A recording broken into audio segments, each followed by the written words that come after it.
കൂട്ടുകാർക്കും കർത്താവ് യേശുക്രിസ്തു നാമത്തിൽ എൻ്റെ സ്നേഹവന്ദനം. യേശുക്രിസ്തുവിൻ്റെ രണ്ടാം വരവ് എന്ന് പറഞ്ഞാൽ എന്താണ്?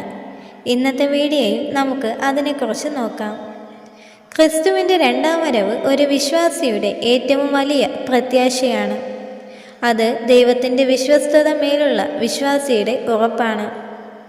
ദൈവം തൻ്റെ വചനത്തിൽ വാഗ്ദത്തങ്ങളെല്ലാം നിറവേറ്റും എന്ന ധൈര്യമാണ് ക്രിസ്തുവിൻ്റെ രണ്ടാം വരവിനെ ഉറപ്പാക്കുന്നത്. ക്രിസ്തു തൻ്റെ ആദ്യ വരവിൽ മശിഹായെ പറ്റിയുള്ള തിരുവചനങ്ങൾ നിറവേറ്റിക്കൊണ്ട് ബത്ലഹേമിലെ പുൽക്കൂട്ടിൽ ഒരു ശിശുവായി ജനിച്ചു. തൻ്റെ ജനനം, ജീവിതം, ശുശ്രൂഷ, മരണ, പുനരുദ്ധാനങ്ങൾ എന്നിവയിൽ ക്രിസ്തു അനേക പ്രവചനങ്ങൾ നിറവേറ്റി. എന്നാൽ മശിഹായെ പറ്റിയുള്ള പ്രവചനങ്ങളിൽ പലതും ഇനിയും നിറവേറുവാനുണ്ട്. ക്രിസ്തുവിൻ്റെ രണ്ടാം വരവിലാണ് ആ പ്രവചനങ്ങൾ നിറവേറുന്നത്. യേശു ആദ്യം വന്നത് കഷ്ടമനുഭവിക്കുന്ന ദൈവത്തിൻ്റെ ദാസനായിട്ടാണ്. തൻ്റെ രണ്ടാം വരവിൽ ക്രിസ്തു ഒരു ജയാളിയായ രാജാവായി വരും. തൻ്റെ ആദ്യ വരവിൽ അവൻ താഴ്മ ധരിച്ചവനായി വന്നു. എന്നാൽ തൻ്റെ മടങ്ങിവരവിൽ അവൻ സ്വർഗീയ സേനയുടെ അകമ്പടിയോടെയാണ് വരുവാൻ പോകുന്നത്. പഴയ നിയമ പ്രവാചകന്മാർ ക്രിസ്തുവിൻ്റെ രണ്ട് വരവുകളെപ്പറ്റി വ്യക്തമായി തരംതിരിച്ച് മനസ്സിലാക്കിയിരുന്നില്ല.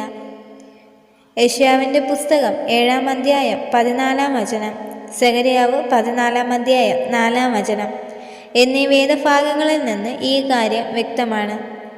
ഇവ രണ്ട് വ്യക്തികളെ കുറയ്ക്കുന്നതായി പല യഹൂദ റബിമാരും മനസ്സിലാക്കി കഷ്ടം സഹിക്കുന്ന ഒരു മശിഹായും യുദ്ധവീരനായ മറ്റൊരു മശിഹായും ഉണ്ടെന്ന് അവർ പഠിപ്പിച്ചു. എന്നാൽ ഒരേ വ്യക്തി ഇവ രണ്ടും നിറവേറ്റുമെന്ന സത്യം അവർ മനസ്സിലാക്കിയിരുന്നില്ല. കഷ്ടം സഹിക്കുന്ന മശിഹായെ പറ്റിയുള്ള പ്രവചനങ്ങൾ ക്രിസ്തു തൻ്റെ ആദ്യ വരവിൽ നിറവേറ്റി. തൻ്റെ രണ്ടാം വരവിൽ താൻ രാജാവായും ഇസ്രായേലിൻ്റെ വിമോചകനായും വന്ന് തൻ്റെ ജനത്തെ വിടുവിച്ച് തൻ്റെ രാജ്യം സ്ഥാപിക്കും. സെഖര്യാവ് 12-ാം അധ്യായം 10-ാം വചനവും വെളിപ്പാട് 1-ാം അധ്യായം 7-ാം വചനവും ക്രിസ്തുവിൻ്റെ രണ്ടാം വരവിലെ ദൃശ്യമാണ് കാണുന്നത്. തൻ്റെ ആദ്യത്തെ വരവിൽ അവൻ അടിയേറ്റതിനെപ്പറ്റി ഈ വേദഭാഗങ്ങളിൽ പറഞ്ഞിരിക്കുന്നു. ഇസ്രായേലും ലോകജനതയും അവൻ്റെ ആദ്യ വരവിൽ അവനെ സ്വീകരിച്ചില്ല എന്നത് ഓർത്ത് വിലപിച്ചു കരയുന്ന രംഗമാണത്. ക്രിസ്തു സ്വർഗത്തിലേക്ക് കയറിപ്പോയ ശേഷം ദൈവദൂതന്മാർ പറഞ്ഞത് ശ്രദ്ധിക്കുക. ഗലീല പുരുഷന്മാരെ, നിങ്ങൾ ആകാശത്തിലേക്ക് നോക്കി നിൽക്കുന്നത് എന്ത്?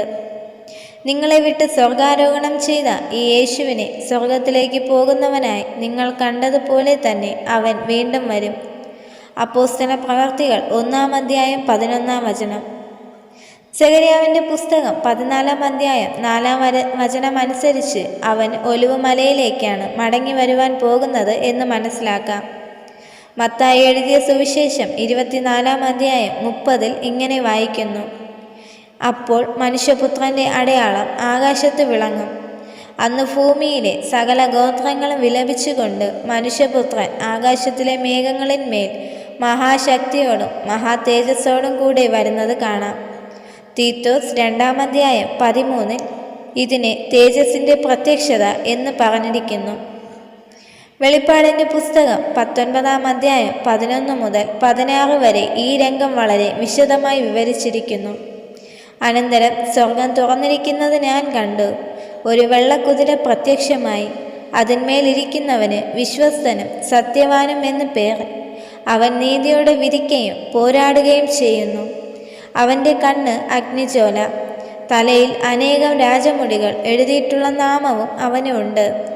അത് അവനല്ലാതെ ആർക്കും അറിഞ്ഞുകൂടാ. അവൻ രക്തം തളിച്ച ഉടുപ്പ് ധരിച്ചിരിക്കുന്നു. അവന് ദൈവവചനമെന്ന് പേർ പറയുന്നു.